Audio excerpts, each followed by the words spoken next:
The regulating body of in Ontario that oversees the real estate organization is the Real Estate Council of Ontario. It enforces all of the rules of the real estate market. RIBA is the Real Estate and Business Brokers Act, was the old set of rules used to govern how real estate works in Ontario. TRESA is replacing RIBA. And what is TRESA? TRESA stands for the Trust in Real Estate Services Act and will be implemented in 3 phases. So phase 1 was completed November of 2020. Phase 2, again, is coming December 1st. And phase 3 will come sometime next year. We don't have a confirmed date yet.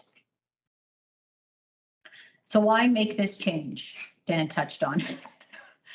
The first one is consumer protection. So the idea is to raise the bar on consumer protection and ensure that Ontario is a leader in North America when it comes to real estate standards. Secondly, are new tools for realtors, PREX, which was part of the phase 1 rollout, and new offer process, which we'll get into more detail shortly. An efficient and agile regulator. So phase 1 was completed October of 2020, and this allowed realtors to create a personal real estate corporation, a PREC. I know some of you have one of these already. This was a great advantage for realtors to take advantage of business tax and by incorporating themselves. So anybody who's on this call who works for TFN, if you don't have a PREC and you want more clarity on them and you feel that you should debate whether you should have one or not have one, speak to me. I'm happy to walk you through it. And I'm happy to walk through some advantages, especially if you have a partner who's not a real estate agent, whether it's a life partner or a partner that you trust. Adding them onto your PREC for some income splitting and some legal tax loopholes with PRECs. And the other part of the phase 1 rollout was new descriptors for realtors. So previously, we were allowed to call ourselves sales representatives and real estate sales representatives. Now they've added the terms real estate agent and realtor, as well as broker. So this is now what we can call ourselves. So phase 2 coming December 1st, 2023. These are the key changes that we'll be talking about today. Multiple and designated representation, self-represented party, open offer process, written agreements and disclosures, new consumer information guide, code of ethics, and RICO's discipline process. It's live recorded. Yes. We're recording this. If you want it, we can send you a copy. Okay, thank you. So we'll start with updates to the code of ethics. Basically, they are to ensure that we're acting professional, and this is what the updates have done. The new code will focus on 3 areas: integrity, service quality, and conflicts of interest. The old code was lengthy and very confusing. It mixed principle-based rules and technical requirements. And the new code has separated keeping the ethical requirements and moving the technical and procedural requirements to the general regulation or other regulations. The code is live. So we'll pass this around later. There is a live link here, so you can take a look at it on Ontario's website. We have the new consumer information guide. RICO will release a mandated information guide for consumers. Can we just talk about how owners' initial guide looked? Yes. So I'm sorry, I like to stand when I get upset. So this guide has to be signed by, I'm sure you're going to touch base on this, it has to be signed by all your buyers and sellers. The initial disclosure of the guide, which was then subsequently pulled off of the website within hours, because I think it was going to send a shockwave, it shocked me, was 13 pages long. Okay, you can lift your jaw off the floor now. Your clients are gonna have to sign acknowledging reading a 13-page document before they can work with you. Now, when I got into real estate, it was a handshake. Then it became that one little tiny thing working with a realtor, and now it's 13 pages. Now, I'm praying they pulled it off right away because they're gonna condense it down to a 1 page.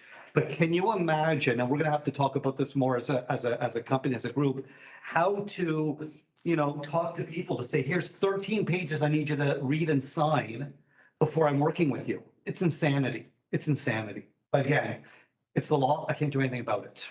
And they expect every page to be initial? No, just a signature at the bottom. That is not confirmed. Nothing is confirmed. The signature on the information guide is not confirmed. OREA has changed the working with Realtor, which does have a signing initial place that says you have received and read and explained the information guide. Right. So it's no more working with. You will still need, at this point, we think it's the working with Realtor, you'll still definitely need. Because right now, we don't know whether the RICO information guide has a spot for signing. So Billy brings up a point, working with a realtor. Right now, until further notice, you continue with the same way that we've always worked until we get to November 30th and they tell us differently. Because they haven't given us the information yet to proceed with the December 1st. My gut tells me they're going to extend the December 1st because they're not ready. They're not ready for it. But assuming that they are, we keep working with the realtor, and we'll get you the information. But back to you. So this information guide has to be explained before we provide any services, before entering into any agreement with a client, or before assisting a self-represented party. The only permitted version of the guide is the one which is prepared by RICO. So We cannot alter. we cannot reduce the 13-page to a paragraph if we wanted to. I know you want questions at the end, but can I ask? Because it's just out there. Yeah. You said you need to provide that document before providing any service? Correct. Correct. Before. Correct. I think you need to sign the representation agreement too before you do anything. No, No, that's- this has to be presented and explained before signing any contract. Okay, so keep going because we'll tackle them all at the end. Okay.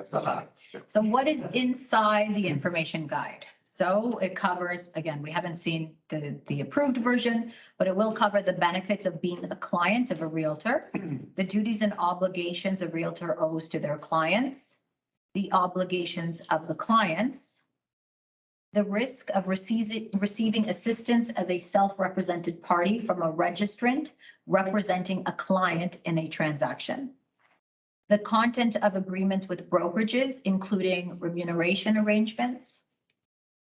A brokerage is prohibited from representing more than one client in respect of the same trade in real estate unless the brokerage has disclosed the required information and has obtained the consent in writing of every client to be represented by the brokerage in that trade.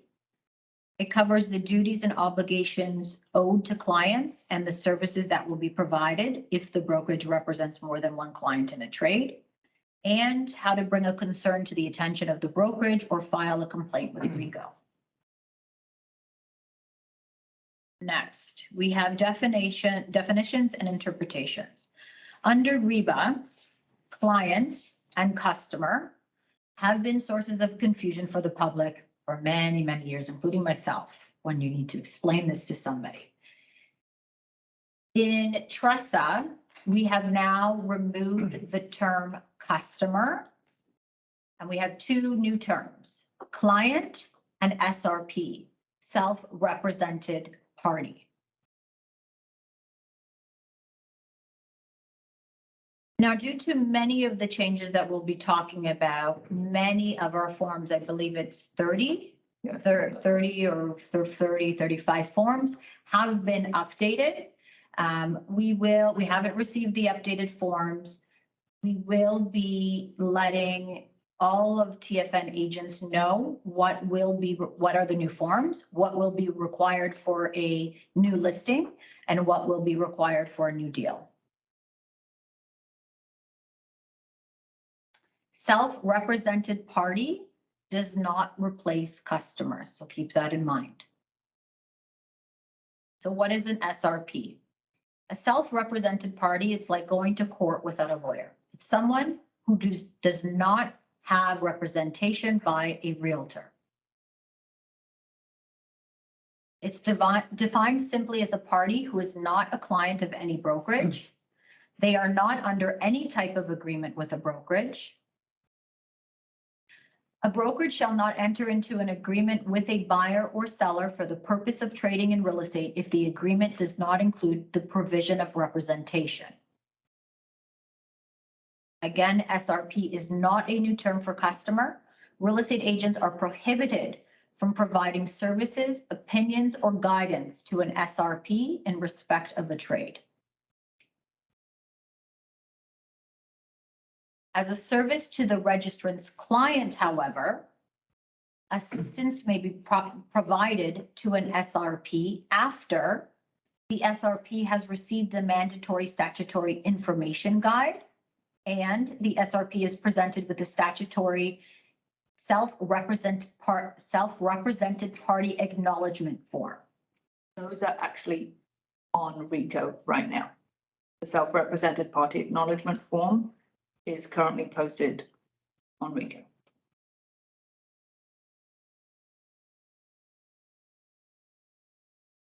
So current customer service agreements that we have entered into will expire on their natural expiry date or March 30th, 2024, whichever is the earlier.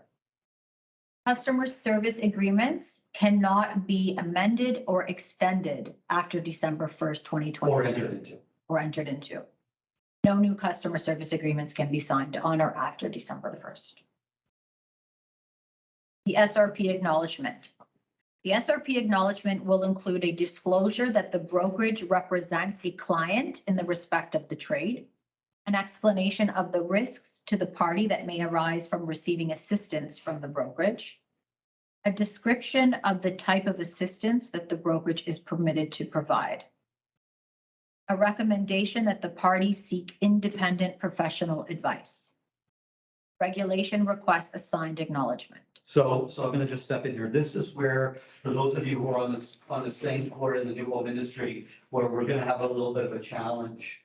Because the buyer who walks into your sales office, who did not come in with a real estate agent, before they can sign an agreement of purchase and sale, now has to sign a form saying that they're not represented and that they may need representation.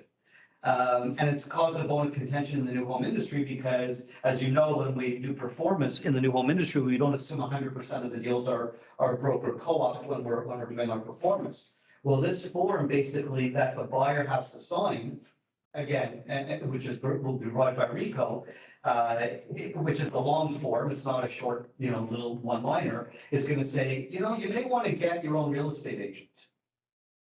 Again, for those of you in the new home industry, we'll talk about as a sidebar later. There's no work around it, but we just need to be the consummate professionals that show that, yes, you can use your own real estate agent and yada, yada, yada. But back to you. So some key questions about self-represented parties. Can I show another brokerage's listing to an SRP? No, you cannot show another property to an SRP buyer if your brokerage is not acting for the seller. What if the buyer calls for information about my listing? So it's an SRP buyer that calls you about a listing that you have. Can you give them information? Yes, as this is a service to your client. So you can provide information to an SRP. So as long as it is a service to your client. What if he wants to put an offer for couples as well? Well, I'll get to that. How do you show other properties to an SRP? So an SRP calls you, doesn't like the home that you are representing your seller client, and they want to see something else. Can you show it to them? You can by signing a limited BRA, for example, 24 hours, or setting a fee for the showing, sending them links to forms or links to other listings. The SRP buyer comes into your open house, and they want to buy it. You can provide them with a pre-printed APS with basic information only. You can sign, again, a limited BRA. You cannot help them with writing of price or clauses into the offer. Now, there are a ton of scenarios I'm sure that we can think of right now around SRPs. This will have to just sort of play out in time. Again, if you have any questions, keep them to the end. If we don't have the answers, we will be reaching out to RICO to get that for you. So I just want to do one scenario, and I'm sorry if you touched on this. So here's my one scenario. So Tammy Keating has a listing on a street. Yeah, she's giving herself a high five, because having a listing in this market is awesome. The client, or sorry, a person calls Tammy on her sign. There are 3 other houses for sale on that street. The house does not suit, the listing that Tammy has does not suit this person who she doesn't know who called her on her listing. Tammy cannot, I'm going to go technical, guys, cannot talk about the other listings on the street. Just be very careful about that, which is insanity. Because you're actually helping another brokerage out by saying, hey, Royal LePage or Century 21 has listings on the street. You know, ours is a 3-bedroom, you want a 4-bedroom. You cannot talk about those listings with this buyer in that initial call until they sign a relationship agreement with you. So it's very, very, I'm going to go super technical here. It's very, very problematic if you do, potentially. This also applies to commercial. And why do I bring up commercial? Because oftentimes we'll see a listing in a plaza or a retail outlet. And that retail outlet is not the perfect one for it because they want 2,500 feet and the listing you have is 1,500, but the 2,500 foot one is listed with Royal LePage commercial, whatever. You can't tell them there's another listing in the building, technically. If they ask? Cannot. No, but what if they ask? You cannot. Okay, shut up then, right? You cannot. What you can ask them to do is sign. Well, you can ask them to say, if you call me, to your point, you can sign a limited a limited BRA or limited, relationship agreement with them. And then once that, then you can tell them. Now, I'm going technical. We all know what reality is going to happen in life. We all know what's going to happen. Stop signs are meant, you're supposed to stop at all stop signs, but we all know what really happens.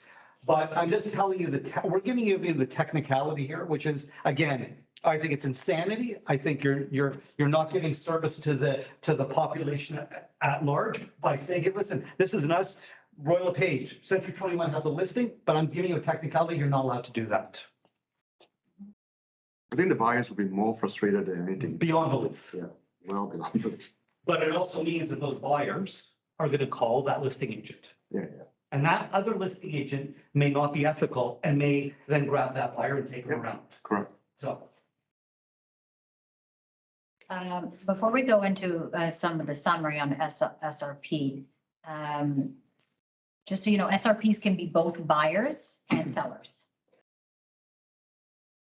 So only a client, or self-represented party. When representing a client, assistance can be provided to an SRP as a service to or incidental to a service to your client, but it must not encourage the SRP to rely on your skill, knowledge, or judgment. And as complicated as this is, the idea is to promote realtors and ensure that the public are represented by realtors, that they're not going to court without a lawyer. The self-represented party is not a name change for a customer. In short, you can't provide assistance to a self-represented party unless the seller is your client. Likewise, you can't provide assistance to a self-represented seller unless the buyer is your client. And here's the big one. You cannot collect remuneration from an SRP and not make money off an SRP. Okay, so can I touch on that? Yeah. So where that one comes into play is FSBOs. for sale by owners. And although it's few and far between that any of us sell for sale by owners, again, it'll probably happen more in commercial than it will happen in residential. If we can't ask for remuneration, money, commission from a first sale by owner, whether it's commercial or residential, at any time, you'd have to lock them into a listing before, you do that. So your clients, and I'm referring to, let's say you have a client and they're driving around and they call you and they say, we saw a for sale sign on this property. It's great. You bring in an offer, you can't ask for commission. Forget it. You can't even ask for commission. So the way we used to do it is we'd go in, we bring in an offer, we'd say, hey, listen, we got a great offer for you. Will you agree to pay me 4% commission or 3% or 2% commission? You can't do that. You need to go meet with that first sale by owner person, get them convinced to sign a limited listing, even if it's 24 hours, and then go for it. So again, really have strong relationships with your buyer clients, because you have to convince them to either pay you, or you're going to have to find the seller who, there's a reason why he did first sale by owner instead of using some of these discount brokerages, because he don't want to pay any commission. So just keep that in mind. Next, disclosures. You need to have your buyer representation agreement signed with all of your buyers. Because that protects us at least on commission. And what happens if they go see a property that's listed by the owner? And if it's a self-represented party, you need to have it in your buyer rep. Or The is commission. commission Yeah. is if. they But go see it. buyers don't want to pay commission. Correct. It's like, Correct. for a very simple reason.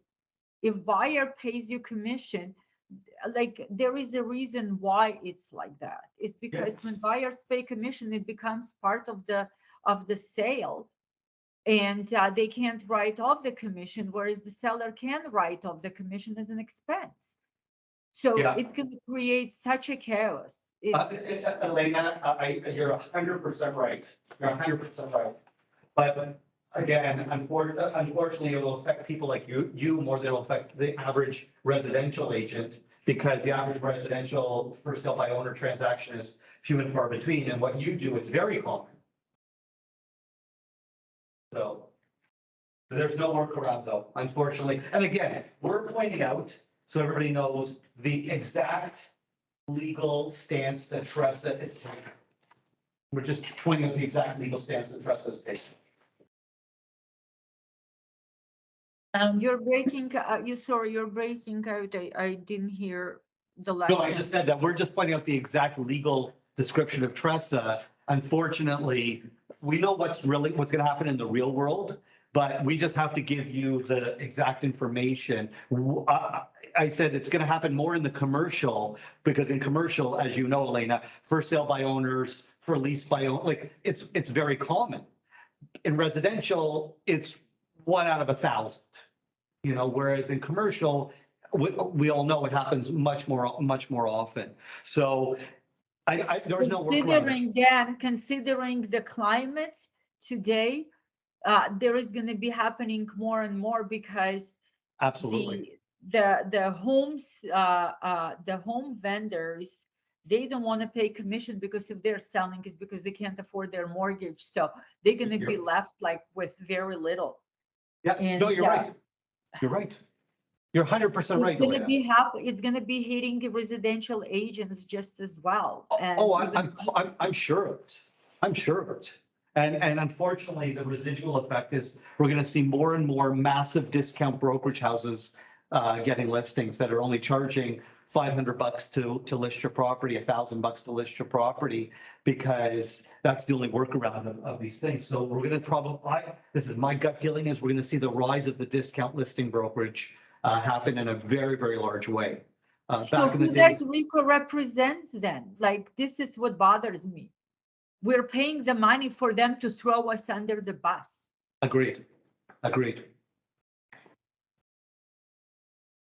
So disclosing the existence of latent defects, the existence of material facts, SPIS disclosure, multiple representation does not change. that stays the same as it currently is in REBA. What is new is that buyers agents will have greater duties of due diligence, avoiding misunderstandings, explaining everything, ensuring that it's written down, listing and buyer agreements. We need to describe the services that we will be providing in Specific. detail, specifically. The prominent placement of the word disclosure will be now on all of the disclosure forms. They must be attention drawing and written in plain language that is clear and concise, and must be presented in a way that brings attention to the information that is required to be conveyed. The contents of written agreements, again, any written agreements must be clearly, comprehensively, and prominently set out in the following. For a listing agreement, remuneration is payable to any other brokerage. It is the seller's decision. You can give recommendations, but it is their decision. So for example, in the listing agreement, it currently states that the total commission payable is, let's say, 5%, 2.5% of which is given to the cooperating brokerage, 2.5% is for the listing brokerage. This will change. We've seen a sample form and it didn't necessarily change on that sample form.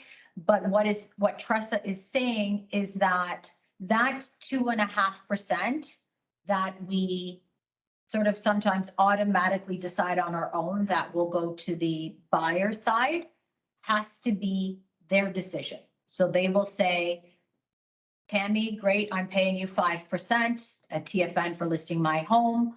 2.5% or maybe 3% I want to be paid to the buyer's agent.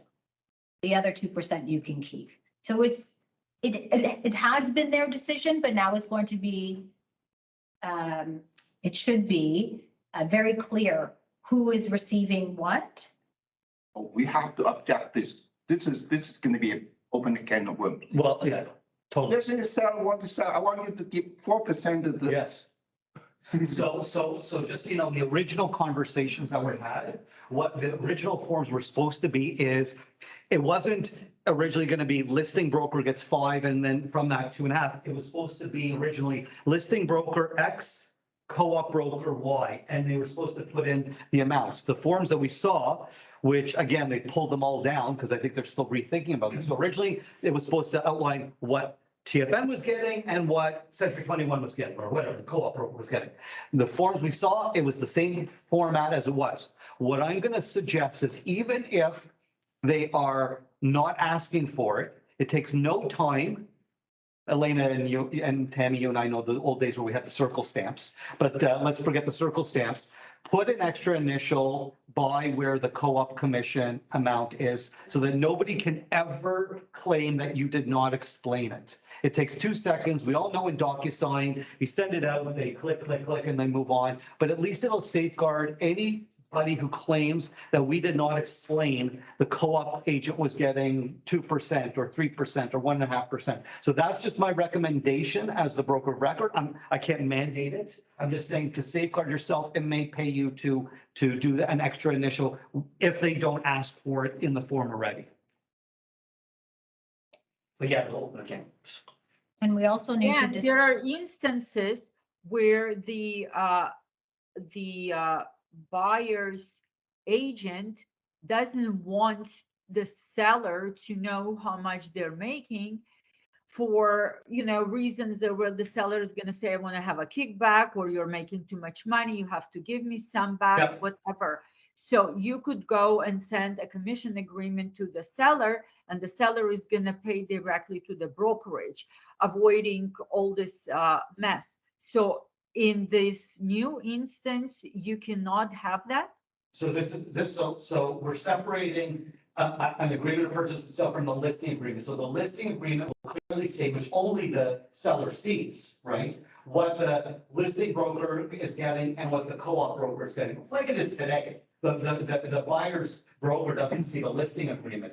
But if you're changing the confirmation of representation, adjusting that amount, that's an agreement, that's part of the agreement, which you could still technically be allowed to do. I haven't heard anything other than that. But as far as the actual listing agreement, it's gonna say that, you know, TFN gets 1% and the co-op broker gets 2%. If on the agreement of purchase and sale and the confirmation of representation, when you're doing a deal, they want to reduce the commission, that they can do. If you want to do an amendment to the listing agreement before an offer is presented, you can also do that. So if you know you're getting an offer where the buyer, whatever, and the buyer's agent want to do something, you could always present an amendment to the listing agreement and change it beforehand. That would be the only technical workaround that I can see happen.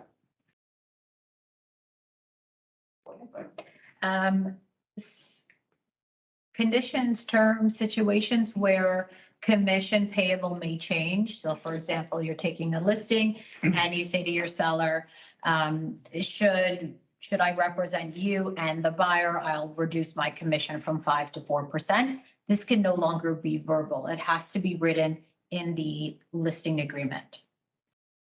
Also, the services that the brokerage will provide under the agreement. You have to clearly outline the services that you will be offering. So for example, as a listing agent, if you're offering photography, virtual tour, staging, open houses, this has to be described in the listing agreement. Is there check boxes for that, or you have to verbally, do you manually write it out?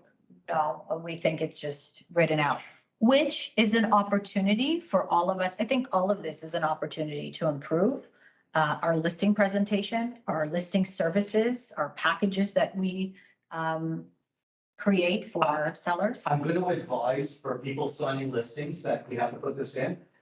I hate to use the word bare minimum, but make sure you put in at least the bare minimum of what you're going to do, because you can always do more than that.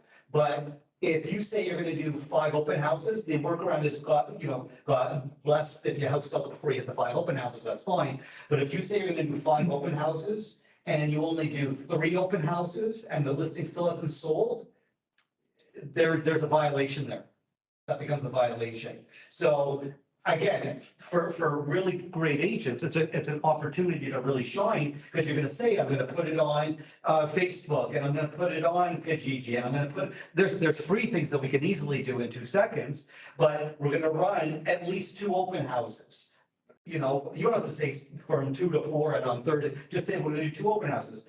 If you're gonna do a flyer, say you're gonna do a flyer, you don't have to say you're gonna send out 500 flyers, 1,000 flyers, 2,000 flyers, but say you're gonna do flyers. If you're gonna do door knocking, say you're gonna do door knocking, they'll say how many homes you're gonna door knock.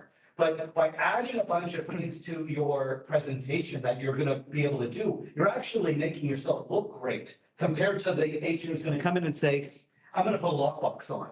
Because that's what they're trying to avoid. They're trying to avoid the listing agent who doesn't know what the hell they're doing, just throwing the lockbox on and throwing Hail Mary and praying that some co-op agent has something. But put something in that listing that makes you look great also. And it's not just a sign on the property. And by the way, you have to put sign on the property if that's something that you're doing. Sorry, sign on property is still optional, no? No, it is, but I'm saying, but if you're gonna put a sign on the property, say you're gonna put a sign on the property, Okay. make sure it's one of the items that you're putting Got it. on.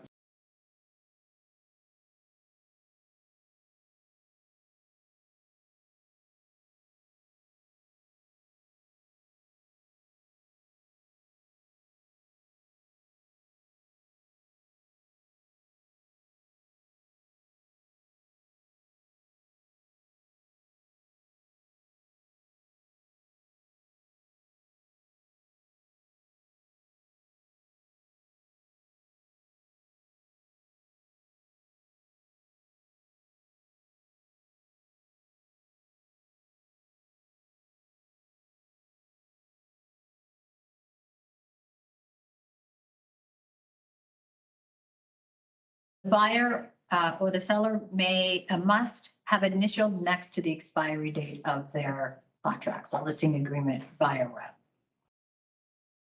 Is that the new box then? There will be. There will be. Do you still have to hold over cost? What? Hold over cost. Hold over. We haven't heard Yeah, any difference. Yeah, we haven't heard. So TRESA requires disclosures on multiple representation, material facts and latent defects, conflicts of interest, and the existence of an SPIS.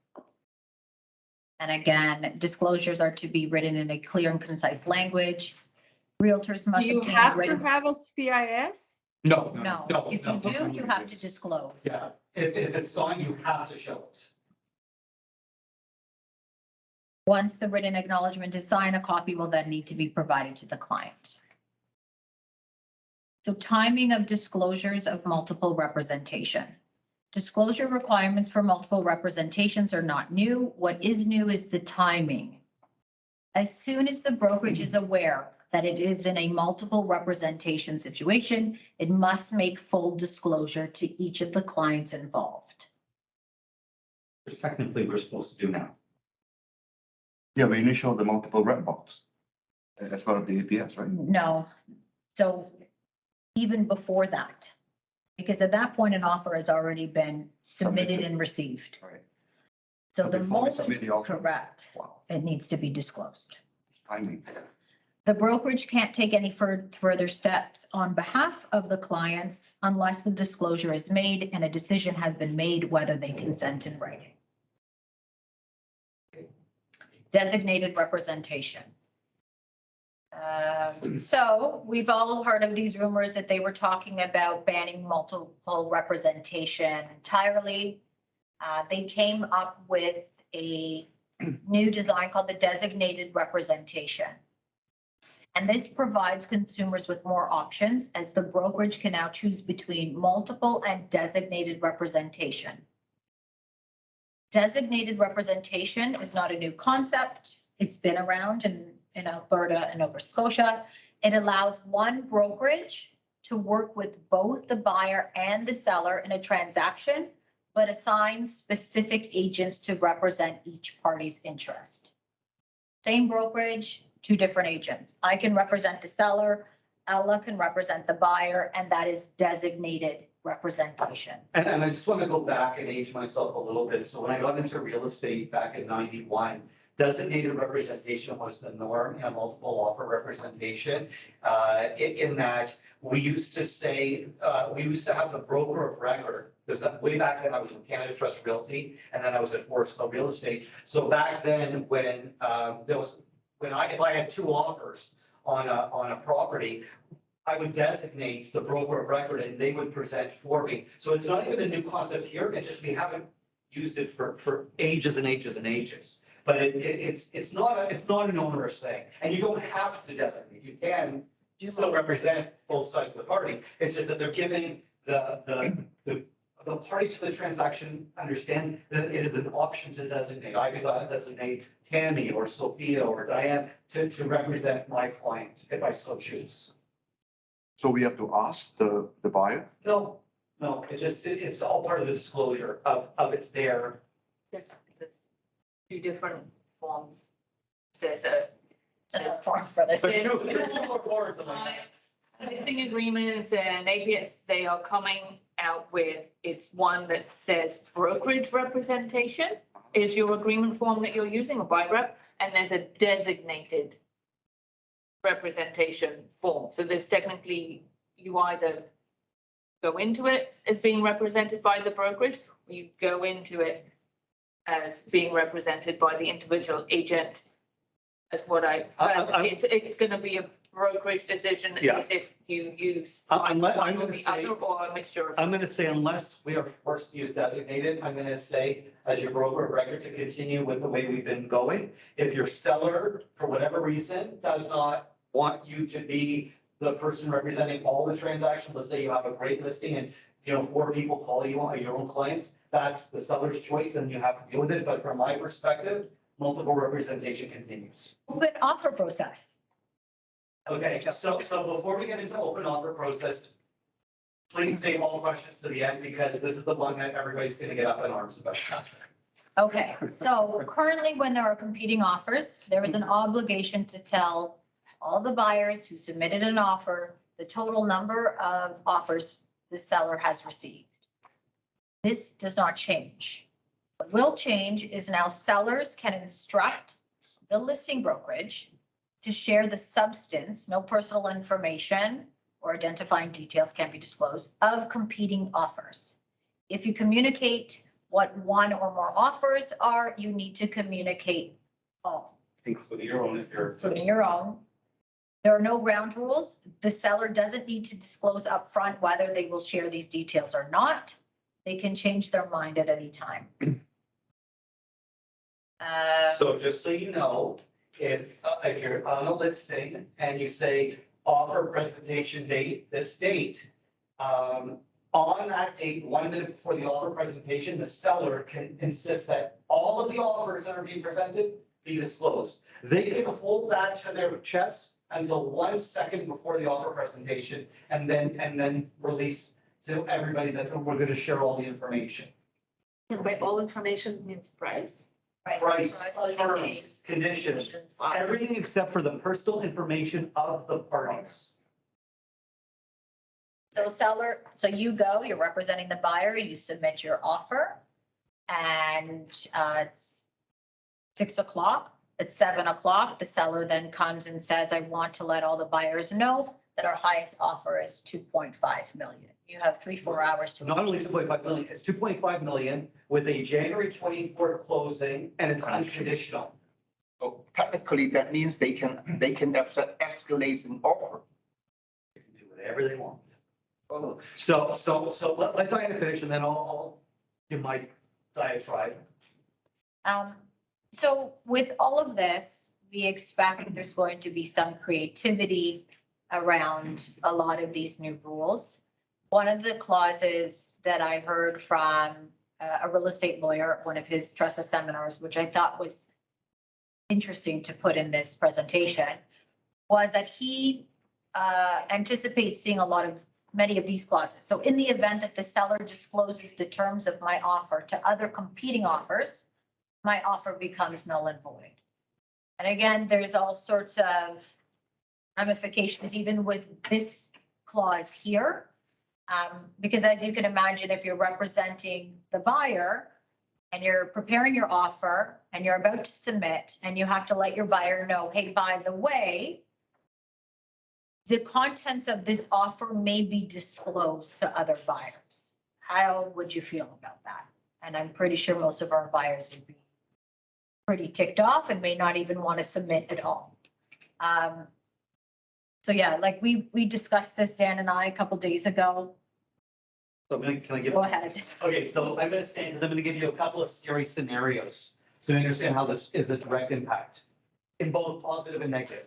So in Scotland, and I know I'm going off tangent here, auctions are the commonplace. In Scotland, the way real estate is done is they go offers above $300,000. So people present their offers above $300,000 auction basically. This in all essence is turning multiple offer presentations into an auction house. Now, that is both good and bad. I'm going to give you the good scenario. And then maybe the bad scenario in the same time. So you are representing the seller. You got 5 offers. You've now turned this into an auction because you listed it for $1 million. You know the top offer is $1,250,000. The next offer down is $1,240,000. You tell everybody $1,250,000 is the top offer. The $1,240,000 comes back and comes out at $1,275,000. The $1,250,000 stays where they are. The guy who's $1,275,000 gets it, and you've now made your seller extra money. Here's the bad. Let me go with the same scenario. There's 5 offers. The top offer is $1,250,000. Your client put in an offer for $1,450,000. What do you think is going to happen at $1,450,000? He's going to say, I'm taking my offer back. I'm going back at $1,251,000. It works both ways. If the offer, if you have the number one offer and you're $100,000 more, $50,000 more than the second runner-up, what are you as the agent who represents in a buyer's situation going to do? You're going to tell your client, well, the second offer is $40,000 less than ours. I represent you. Let's resubmit our offer to $1 million, $1,000 more than the lowest offer. I'm going to save you money. The seller now gets screwed. There was a reason why blind offers was both a positive and a negative. Now, open offers, you're gonna have the same positive and negative. So that's scenario one. That's troubling. Scenario two is the clause that Diana's referring to. There are lawyers talking about buyers putting in clauses that say that if the contents of my offer are to be disclosed, my offer is deemed to be null and void and is to be retracted. Okay, here's the problem. Let's say you're in a multiple offer situation where you have one offer and there's only one other offer. And that other offer has that clause in it. Okay? Only one other offer and your offer. That other offer has that clause in it. The seller says, I'm opening up all of the information. You've now told your client that you're in a multiple offer presentation. But that clause nullifies the other offer. So you're no longer in a multiple offer situation. Your responsibility is to your client. So now you're gonna have to go back to your client and say, by the way, I know there's $1 million and we put in an offer for $1,250,000 because we're in a multiple offer situation. Now we're the only offer. What do you think that buyer's gonna do? He's gonna say, forget that $1,250,000. It's listed for $1 million. There's no other offers. Put an offer for $990,000. I'm not competing with anybody anymore. Well, that happens. Who's the winner? The buyer potentially is the winner. Your buyer is the winner. I'm just bringing these scenarios into your minds because I don't think RICO thinks about any of this stuff. TRESA thinks about any of this stuff in the reality of it all. It's because they look at it as multiple offers are when there's 5 or 6. And I'm talking if there's 2 offers and one pulls away, it's no longer a multiple offer. Your client's going to go, why would I bid over asking then? It's not going to sell for that number. It's going to open up a lot of problems. You're gonna have to manage your clients, whether you're buyers or sellers, very, very closely. And be cautious about putting that clause in, because here's my other problem. The minute that clause is in your offer that says if the contents of my offer are to be disclosed, my offer is to be considered null and void, and you present the offer 1 minute before the presentation, if they say it's open, you don't have an offer. And you're holding a certified deposit check. You have to call your client and say, they are disclosing everything. So as per our agreement, I'm pulling the offer off the table. So again, I always play the lawyer card, which is if you're putting that clause into your agreement, please make sure the client initials that clause. I want them to understand that means that they may have the best offer and they're going to lose the house. They have to be aware that they may lose the house based on that thing. And then what's going to kill them is when, again, I'm using the $1,250,000 scenario where they could have bought the house for $1 million and now that's been lost. So be very cautious with some of these clauses that everybody's talking about. I'm going to put this in. Remember, that means you don't have an offer. And if that next person who bought it was only, what was 10,000 less than your offer, your client's going to blame you guys. You're not going to blame the seller.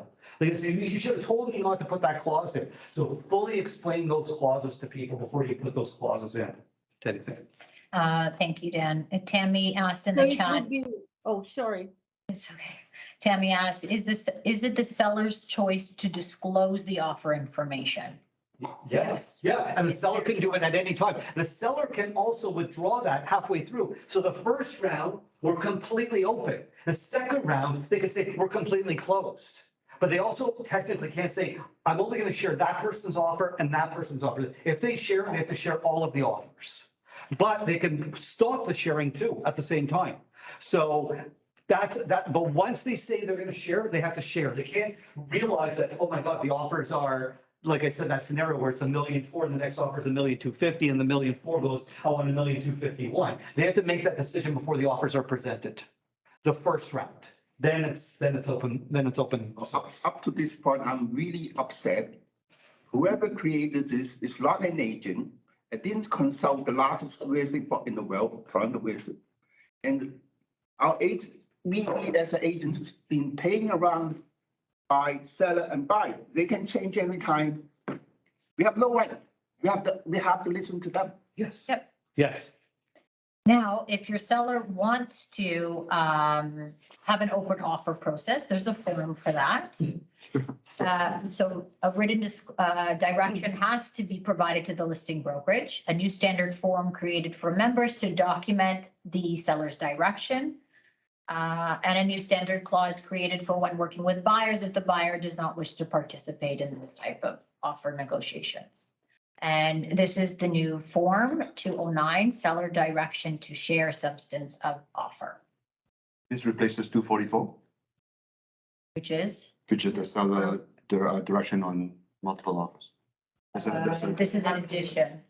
That wouldn't change, No, I but don't think. so that one is like, seller agrees to convey the offer presentation upon at this time. Yes, that's one form. That- It's for that's it? offer presentation. This is for the contents of the offer. Yeah. They wouldn't combine it. It's two separate forms. It's, we like Here collecting. in the US, Jim talks a lot. Okay, next. So enhancements to RICO's discipline process. The discipline committee and RICO will be expanded to have the ability to suspend, revoke, or apply conditions to a registration. Fines are up to $50,000 for registrants and $100,000 for brokerages. The discipline committee will consist of 5 or more members, at least one who has no connection to the real estate industry. And it will be difficult to win appeals. So appeals of all matters are decided by the RICO Discipline Committee. Will be to the License Appeal Tribunal rather than the RICO Appeals Committee.